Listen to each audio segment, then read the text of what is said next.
Welcome back to another episode of Rock Boys Football. It's been a blast talking the Oklahoma Sooners on the recruiting trail this summer, but with football less than a month away, we're taking a deep dive into this Oklahoma Sooners defense and talk about reasons why a lot of Sooner fans, including myself, should be optimistic about the Oklahoma defense heading into 2023. Brent Venables hammers the transfer portal. Your year two with your scheme.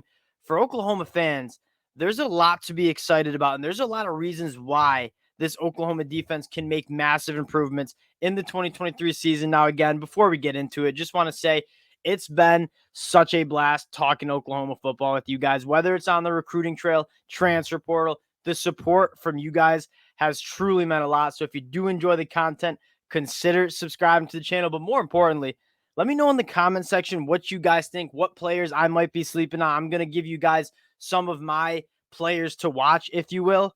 I would love to hear your guys as well. So appreciate y'all rocking with the boys like you do.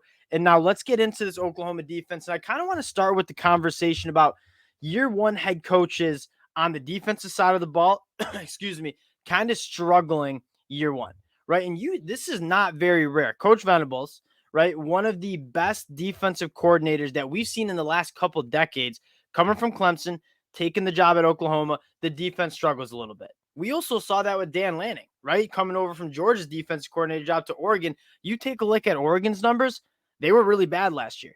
And then know who else really struggled, who was a defensive-minded head coach coming from a DC role? Kirby Smart going to Georgia. Believe it or not, even Kirby Smart struggled on the defensive side of the ball year one at the University of Georgia after leaving Alabama.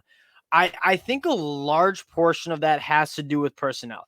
I think on the defensive side of the ball, you start to see a really strong correlation between personnel and recruiting with defensive performance. Dan Lanning was a phenomenal defensive coordinator, but a lot of his success at Georgia had to do with bringing in top classes. So I think personnel is one part where on the offense side of the ball, you can come in and kind of scheme up some plays and get stuff going immediately. On the defensive side of the ball, you can have your scheme, you can have how you want to play defense, but you have to have the Jimmies and Joes too. So I think one portion to be excited about is this is year two for Brent Venables, having more than 18 months to work with these guys, grab guys from the transfer portal. From a personnel standpoint, I think you're right there. And so getting into where Oklahoma struggled and then what guys I think can step up in the 2023 season, I want to start with just talking about the Oklahoma defense, right? 30 points per game, that's 90th nationally in the country. Yards per play, 5.6, that's 70th nationally. What I want to start with is the front seven, and I think leaving a little bit be desired. Now, I think this group is probably the group that takes the biggest step forward, and there was some heat for that Oklahoma secondary. When you go back and watch some games, and I wonder if Oklahoma fans agree with me on this, I thought that pass rush needs to get a little bit better. You take a look at the sack percentage, a 5.31 sack percentage, that is 99th in the whole entire country. So they weren't really impacting the quarterback at a level I think you expect a BV defense to do. So that's where I want to start. They also gave up 4.5 yards per carry, which is 91st nationally. I think that front seven struggled last year, and I think a large portion had to do with the depth on that side of the ball. And what does Brent Venables do? And I think you can see it with what this Oklahoma staff did on the defense. They went out and got Reggie Pearson on the back end, but I think their moves in the transfer portal told you a little bit about where they thought this defense needed to improve. And that's the front seven, right? And I consider Deshaun McCall kind of a front seven guy because I think he's going to be playing in the box quite a lot, right? They only grabbed one veteran safety in Reggie Pearson. I think they feel pretty good about what they have in the secondary. But I think they saw we got to improve this front seven. Now, I want to get into why I think this group can be substantially better in 2023, specifically on that front seven against the run and getting after the passer. One, depth. Like this is a group that you look at the blueprint for elite defenses. Georgia probably being that blueprint. You have to have depth. You got to have 2-3 deep of defensive linemen that can cycle in throughout a game and give you good production. I don't think Oklahoma really had that, and I think Brent Venables knew he didn't have that, so he goes to the transfer portal and brings a ton of guys that I kind of want to talk about. First off, being Rondell Bothroyd, you talk about getting after the passer and stopping the run. I don't know if there was a better edge defender in the transfer portal than Rondell Bothroyd and being the all-encompassing defensive end that you're looking for. As a Wake Forest fan, like I've seen a lot. I went to Wake Forest, so I've seen a lot of Rondell Bothroyd. This dude was a first-team All-ACC kind of guy. I'm sure many Oklahoma fans know how good he is, but Wake Forest oftentimes getting kind of swept under the rug a little bit at the national media stage. Rondell Bothroyd is an absolute dude who can take on blocks. He can shed blocks, really strong at the point of attack. And when it comes to rushing the passer, I think he's got some serious juice. Now, what really excites me is I see Rondell Bothroyd maybe being more of that first and second down defensive lineman, being really, really stingy in the run game. When you can get more into those third and longs, when it's time to, all right, we got to have yourself pin your ears back and go get after the quarterback. I really like Mason Thomas. I've heard that he's taken some steps. You saw some juice last year as a true freshman. And then we got to talk about PJ Adebawore, who, if you guys have listened to me talking recruiting, PJ Adebawore does, and I think it's a perfect blend, right? Because what are the questions you have about PJ Adebawore is probably, can he hold up in the run game? All right, year one, what if he can't really hold up in the run game? Which I'm not saying he can't, but if you still have those question marks about him stacking, shedding blocks, being tough in the run game, well, I know he can rush the passer year one. I mean, his twitch, his length, how fast he gets off the football, he's going to be able to be an elite pass rusher year one. So what if you have Rondell Bothroyd playing on first and second down, you get into third and long, and you trot out someone twitched up like PJ Adebawore, Mason Thomas? I feel really good about the defensive ends, and I didn't even mention Ethan Downs, who's probably the best edge player on this team as you go into the 2023 season. Now, on the inside, this is where you got some depth, right? I think Trace Ford can move inside out. You bring in Devon Spears, you bring in Dejon Terry. That suddenly gives you, I don't think either of those guys start if you're asking me from what I saw last year, and I think a lot of you guys would agree. Isaiah Coe, Jordan Kelly, those guys are probably starting for Oklahoma in 2023. But when you talk about having two guys who are going to be quality two deep on the interior defensive line, Jonah Lulu, another guy you could add, suddenly you feel really good about the depth on that defensive line that you really didn't feel that good about last year.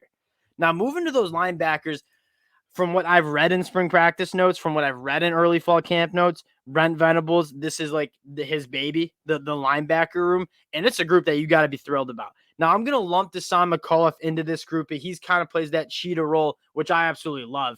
But I want to start with the two returners, Jaren Kanak, Danny Stutzman, two guys that, I mean, Danny Stutzman might be one of the better better linebackers in the Big 12. And then you have a running mate in Jaren Kanak. I really like those returners, but I want to talk about Deshaun McCullough and what he's going to bring. You talk about the culture and the type of defense Brent Venables wants to run. And that was something we probably should have started with is like Brent Venables and Alex Grinch. I couldn't think of two different kind of styles and schemes and cultures of defense. So for us to sit there and expect Brent Venables to have a very successful year one, after going from what Alex Grinch had and the personnel Alex Grinch recruited and the culture that was in place under Alex Grinch, that was kind of like hindsight 2020, kind of wild of us. I mean, Brent Venables wants to play downhill. He wants to get in the backfield, create havoc, create turnovers. I don't know. I mean, just like I said, Rondell Bothroyd, I don't know if there's a better all-encompassing edge rusher than Rondell Bothroyd in the transfer portal.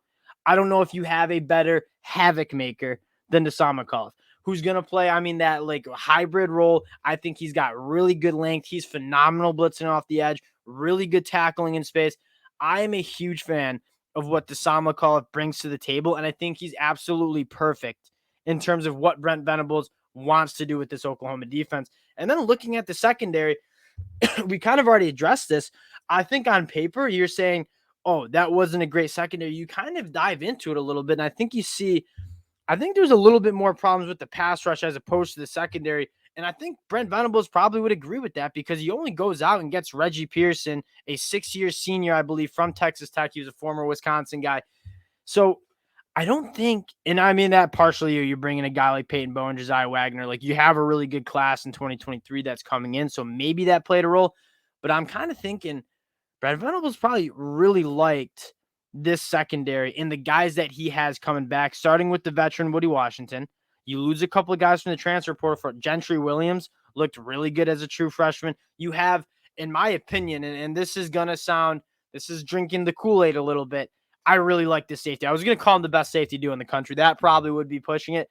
Billy Bowman Jr., I think for a lot of people that don't really follow recruiting and maybe not following Oklahoma that closely, are like, it wouldn't really, they wouldn't really know the name. Billy Bowman Jr., if he takes that step, I mean, he already looked pretty solid, but if he stays healthy and takes that step, him and Reggie Pearson, you add Key Lawrence back there, you add Peyton Bowen back there, that's a really, really good secondary room. Combined with what a cornerback room is that I kind of like Woody Washington and Gentry Williams. And I think Coach Venables liked it too because he didn't really go after many cornerbacks in the transfer portal. So when you look at this Oklahoma defense, I think the bottom line is what to be excited about. One, this is year 2 under Brent Venables' system. He gets to coach these guys out for more than just 6 months leading into the season. But more importantly, I don't even know if I would call. I mean, you added legit probably 3 new starters to the defense through the transfer portal, which certainly is going to help. But I'm more intrigued with the depth, especially in the front 7 that they added. Right, Rondo Batra, Devon Spears, DeJoun Terry, Trace Ford, and then you have a couple 2023 kids in Peyton Bowen and PJ Adebawore that are going to be contributors. I think this defense, from a talent standpoint, got better, but more importantly, from a depth standpoint, I think this defense got better, and I think that is going to be the key for the Oklahoma Sooners heading into 2023 is having that depth, which I don't think people talk about enough. They want to focus on the starting 11 and not talk about what's behind them, when the reality is, especially on the defensive side of the ball, you're going to be starting a lot of different guys through 12-game season, and you have to have depth. You have to be able to rotate. That's been the recipe for Georgia, and I think Oklahoma is certainly getting to that point. And whether you see significant steps or steps in year 2, you're going to start seeing some incremental steps as Brent Venables kind of sinks his teeth into this program. A lot to be excited about for the Sooners. Again, appreciate y'all rocking with the boys like you do. And if you do enjoy the content, consider subscribing to the channel. Again, appreciate y'all, and we'll talk to y'all.